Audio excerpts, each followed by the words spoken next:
Our final topic, we are going to get to the big game here. I can't wait for this one. This is a fantastic matchup. Two of the best teams of the last 5 years, Chiefs and Eagles in the Super Bowl. I think you've got the NFL's best coach and quarterback, best coach-quarterback combination, one of the best coach-quarterback combinations of all time, in Patrick Mahomes and Andy Reid, going against, I think, the NFL's most talented roster, just to take nothing away from the job that Nick Sirianni has done in Philadelphia, because I think he's really undersold as their head coach. And so I want to give you guys a couple of things that I've been able to ascertain talking to people inside the game and maybe get you guys into the nitty-gritty a bit, give you guys a few things to watch. I talked to a handful of guys, coaches, executives, who coached against both these teams. There's a bunch of common opponents these two teams have. So I'll give you three things to keep an eye on. Number one, there aren't very many weaknesses on the Eagles roster. But if there is one, it's that they're very static on both sides of the ball, and they're static on defense. They're very good on defense. They're able to do a lot of things defensively post-snap. But really, they don't move guys around quite as much as the Chiefs do. So one thing to watch is, can the Chiefs get their fast guys? And this has not been a fast offense the last couple of years. They brought in Hollywood Brown and Xavier Worthy to address that this offseason. They haven't got as much out of both those guys as they expected. Worthy took a little time to come along as a rookie. Brown, of course, was hurt for most of the year. But they really saw themselves as getting back to doing some of the things they were able to do with Tyreek Hill a few years ago before trading him away. They're going to move those two guys inside, and I think they're going to try to match those guys up against the Eagles safeties and get them in situations where they're running in space. So that'd be one area, I think one specific area where you can look for what Kansas City's going to be able to do to the Eagles defense. Number two, the deployment of Joe Thuney, I think, is a massive element to this game, and maybe as big a single element to this game as there is. He's done a great job of stabilizing the left tackle position for them and has been so important. They had a couple of young guys, Wanye Morris and Kingsley Suamataia. They brought in DJ Humphries and really had been a revolving door. Joe Thuney, who was a college left tackle, has been an absolute Iron Man over the course of his career, his 9 years in the NFL, or 10 years in the NFL.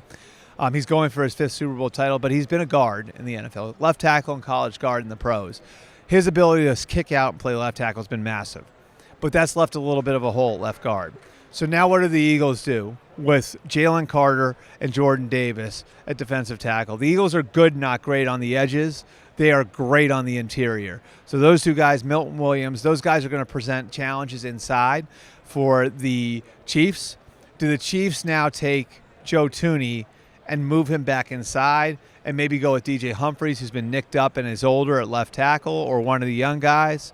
Do they rotate? Do they just leave Joe Thuney and live with it inside? I think that's one of the big elements to watch in this game, and you'll be able to tell almost right away what they're planning to do. And then finally, I think the quarterback matchup obviously is a massive part of this. I think, when it comes to slowing down Patrick Mahomes, a huge part of it's going to be how they address Travis Kelce and what they do in critical situations against Travis Kelce. And to me, it's going to be how they allocate their middle of the field players. In other words, if you're going to put a spy on Patrick Mahomes to try to keep him from scrambling and getting off schedule where he's really dangerous, well, then you're going to take away a resource in the middle of the field, which leaves Kelce open.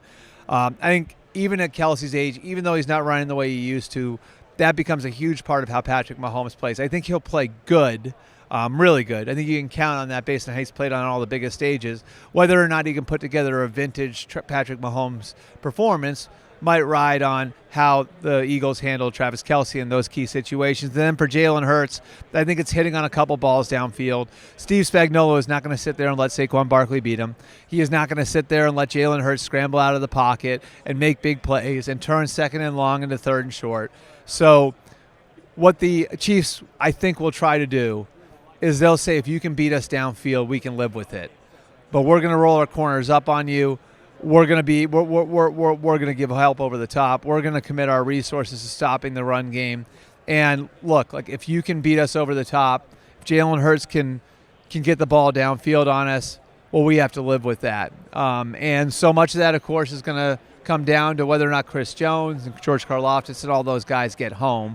But I think that that's a big part of it, is what are we going to see from the Eagles as far as getting the ball downfield to A.J. Brown and Devontae Smith, which, of course, will loosen some things up, And that ultimately is what creates the big plays later in the game for Saquon Barkley and even Jalen Hurts in the run game.